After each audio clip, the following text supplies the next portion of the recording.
In this video, you're going to learn a few easily overlooked techniques to turn your Twitter tweets into a flood of traffic to your web pages and blogs. So let's go ahead and get on into it.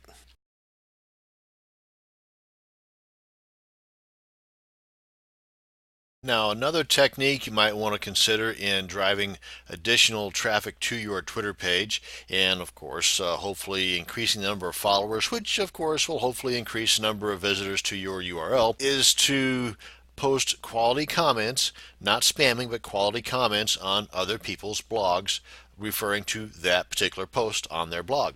For example, if you were to, using my demo site blog as an example, if you were to go here and let's say this was a quality post, then you can click here on comments.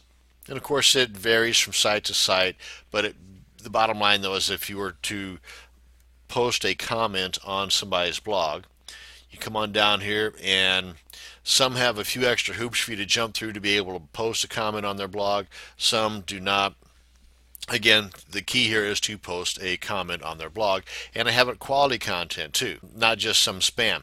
Hey, great post. Of course, that'll do the job, but if I were visiting that particular blog and was reading those comments, would I be really interested in that particular comment enough to further my investigation to see, maybe go to that person's URL, which sometimes is posted, or just go on to the next comment? Chances are I go on to the next comment because that one was kind of lame. So make a concerted effort to put some quality into your comments that you're posting. Spend a little time on it. It will pay off major dividends. So as you can see, and in most cases this is the case, they require your name, email, which in most all cases will not be published. It is just required so they can send updates to you saying that, hey, somebody has commented on your comment, or here's some more comments after your comment, and so on. And then, of course, the URL to your website.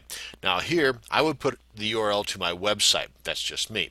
And the gist behind this particular video is that within your comment on your sig line, in other words, after you say what a great post this was and how informative it was and how it might better your life as a result of reading it, yada yada yada, then put sincerely your name or however you sign off on your correspondence, and then something to the effect of follow me on Twitter. Simple, and gets the point across. And then, for example, or regards, or whatever you want to put in as your salutation, and then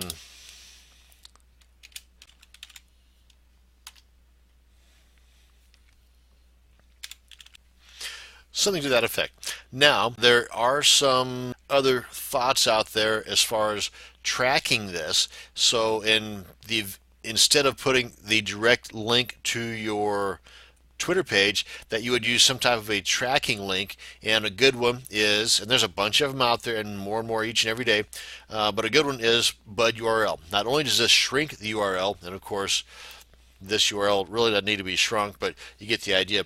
It's a way in which you can track the number of clicks. And the reasoning behind the idea of tracking the clicks is to see where you are getting a lot of those clicks from. And if you see that you're getting a lot of clicks from this particular blog versus that particular website or forum, then you want to concentrate more of your marketing efforts on that particular blog that's getting a lot of clicks. Go back there, read more posts, comment more, and you get the idea. Now, that being said, there are some folks that have that train of thought, and I can't explain why. I'm not a psychologist, but whenever they see something that is not an exact URL or a absolute URL, that it is more of an obvious tracking URL, then it may raise a red flag, in which case they may not click on it at all. So then you're kind of wasting your efforts in there, even putting that link in there. So you kind of have to weigh that out. Would you want to lose the possibility of getting a click at all by putting a tracking URL in there? Or would you want to just do this in hopes you're going to get because that's the main goal. The underlying goal is to get additional eyes and traffic to your Twitter page, correct? If that's the case, then that should be the main goal you concentrate on. Secondarily, if there's some other like Google Analytics or some other type of service you can employ to track the whereabouts of those folks coming to your Twitter page, then you might want to consider that as an after effect. myself, I would not use the tracking URL. I would just use this because I would feel more comfortable if I were to come across a blog comment and I saw this, that, hey, I know twitter.com. That's that microblog place that everybody's talking about. Bam, I'm on it. Otherwise, you would, if you were to see, follow me on Twitter, and you see something like a bud url.com, blah blah blah blah blah, then what the heck is this? In this day and age of spam mentality, that could be what one might think, in which case you're not going to get them to click on this link. So consider that in determining whether or not you're going to use a tracking URL or just the absolute URL. Now, this covers basically the posting of your comments on a blog. Now then, let's go ahead and consider the possibility of targeting our efforts a little bit more, commenting on blogs that are within our niche. In my case, or as in the case of this video, we're talking about gardening, hot pepper pickers and the like. So there are places that you can go, for example, Google, and do a search for blogsearch.google.com or blogcatalog.com. We'll just take a look at those real quick here.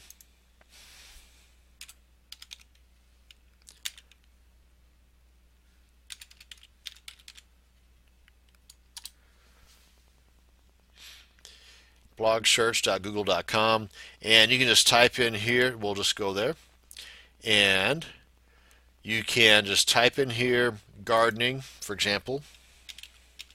It's kind of broad, but still it's up our alley, and then search blogs. So you can see here, and then you can just go down through here and just click on these, read a couple of posts, comment on a few posts, and that's going to generate some traffic your way. Now, searching for niche related blogs is one way. Another thing to consider is a do follow link blog. In other words, those blogs that have a do follow link policy. And if you don't know what I'm talking about, well, some blogs have it set in their guts, if you will, their makeup, that any link that is on their blog, especially from commenting, is a no follow link. In other words, search bots from search engines, once they get to that link, they're not going to follow it back to its origin. So a lot of folks nowadays that realize that could be why they are not commenting regularly on blog posts. But there is a way in which we can find these out, these particular do follow blogs. Let's go ahead and do a search for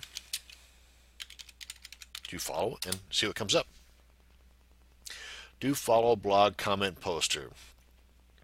Do follow top sites list. All sites. Okay? Find do follow blogs. You get the idea. With no follow, help you rank. And this is what's going to assist you not just in getting traffic back to your Twitter page because they click on your link, but also some search engine bot backlink type Google juice is going to be flowing your way via these do follow links that you are going to be posting on these blogs. Because some blog posts, as we've mentioned, they have the no follow policy. So in those cases, you're only going to get traffic from those that click on your link or that highlight and copy that link and post it on their browser, which is fine, and that's a lot in and of itself. But if you add to that the assistance from search engine bots that actually track through and follow back that link to your Twitter page, that's also going to assist you in getting more search results or more traffic via search results. So having comments posted on do follow blogs is going to help you immensely, much more than those that have a no follow. But again, even those that have a no follow policy will still assist you. So first off, check those that have a do follow policy. And if you have any that are within your niche, then you're just doing that much better. So don't forget the power of the do follow policies, and by all means don't blow off those that have the no follow policies, because those have their place in our marketing niche as well. But try those that have the do follow policy first and foremost. Try also those that are within your niche, and in either case, post quality comments on these blogs, and you will be surprised at the amount of additional flow to your Twitter page you're going to get as a result. Thank you much for watching this video. I hope you learned something. Have a great day.